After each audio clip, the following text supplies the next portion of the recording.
नमस्कार दोस्तों। आशा है आप लोग स्वस्थ होंगे, मस्त होंगे और मैं फिर हाज़िर हूँ एक बार फिर से फाइनेंशियल्स और चटपटी खबरों के साथ। तो चलिए शुरू करते हैं।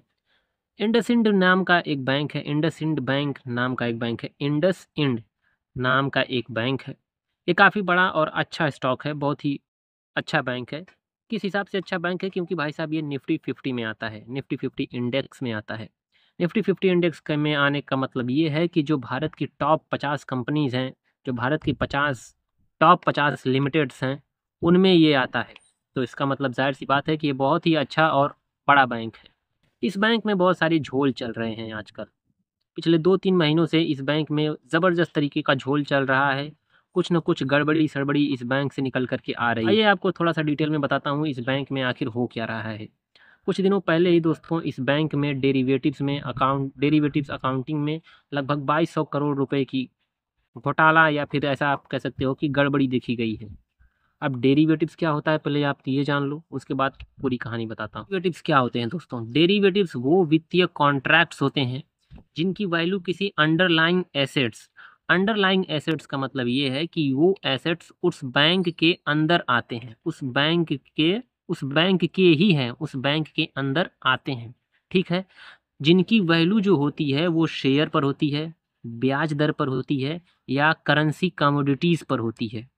अब ये सारी क्या चीज़ें हैं, अब इनके बारे में बताऊँगा तो पूरी एक वीडियो अलग से बन जाएगी। फ़िलहाल तुम अभी आराम से समझ जाओ, ऐसे समझ जाओ कि डेरिवेटिव्स वो कॉन्ट्रैक्ट्स होते हैं जिनकी वैल्यू किसी अंडरलाइंग एसेट्स जिनकी वैल्यू मतलब डेरिवेटिव्स की जो कीमत होती है, डेरिवेटिव्स की जो वैल्यू होती है, वो किसी अंडरलाइंग एसेट्स मतलब बैंक के ही अंडरलाइंग एसेट्स जैसे कि ब्याज, शेयर और करेंसी कमोडिटीज़ पर होती है।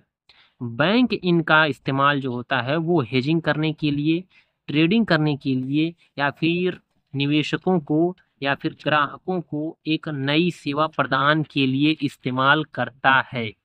अब थोड़ा-सा क्लियर हो गया होगा। तो इन्हीं डेरिवेटिव्स की वैल्यू में जो है गड़बड़ी देखी गई है इंडसइंड बैंक का। अब ये अकाउंटिंग गड़बड़ी क्या है ज़रा उसको समझ लो। बैंक पर ये आरोप है कि बैंक ने डेरिवेटिव से जुड़े हुए लॉसेस को समय से नहीं दिखाया। ठीक है? उनका मूल्यांकन जो था वो सही तरीके से नहीं किया या फिर आप ये कह सकते हो कि जो लेन-देन की जो प्रक्रिया है, जो लेन-देन उन्होंने किया वो जो डाटा बना लेन-देन का उसको सही से रिफ़िल नहीं किया, सही से नहीं चढ़ाया। जिसकी वजह से इंडसइंड के अकाउंटिंग में 2200 करोड़ रुपए की गड़बड़ी देखी गई। अब आप इसको घोटाला कह लीजिए या फिर गड़बड़ी कह लीजिए, जो मन में आए कह लीजिए। ये बात 2 ढाई महीने पहले की है। उसके बाद आरबीआई ने ये आश्वासन दिया कि बैंक के पास पर्याप्त पूँजी है और ये एक महज़ अकाउंटिंग गड़बड़ी है, असली में ऐसा कुछ नहीं है। जिसकी वजह से निवेशकों में थोड़ा-सा आश्वासन मिला, बंदों को आश्वासन मिला, सभी लोगों को ठीक लगा। बैंक के शेयर्स जो कि बहुत ज़्यादा गिर चुका था, वो अच्छे से अब ऊपर जाने के लिए तैयार हो गया, ऊपर जा भी रहा था।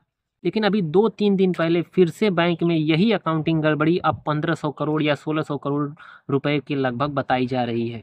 साथ ही साथ इस बैंक के एमडी ने, इस बैंक के सीईओ ने, सभी लोगों ने रिज़िग्नेशन दे दिए भाई साहब, रिज़ाइन मार के निकल रहे हैं। समझ रहे हो इस बात को? उसके बाद आपको बताता हूँ कि आरबीआई ने ये भी कहा है कि इस बैंक में जो भी ये अकाउंटिंग गड़बड़ी है, वो आने वाले 3 महीनों के अंदर सब कुछ साफ-साफ हमें दिखा देनी चाहिए, हमको बतानी पड़ेगी और सबको मतलब सब कुछ क्लियर हो जाना चाहिए।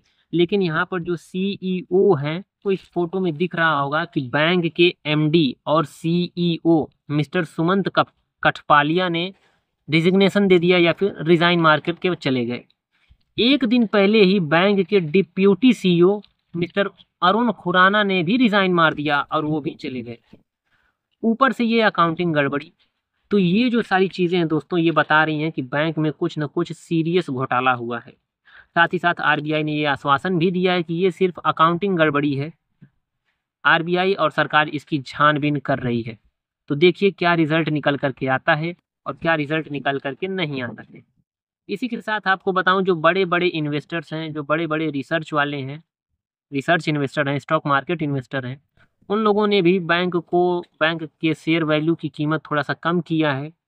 बैंक की शेयर वैल्यू लगभग-लगभग 2000 पहुँच गई थी 2018 में अभी उन लोगों का कहना है कि बैंक की जो मैक्सिमम शेयर वैल्यू होगी वो लगभग 1024 1030 होगी या फिर 1200 रुपये तक होगी।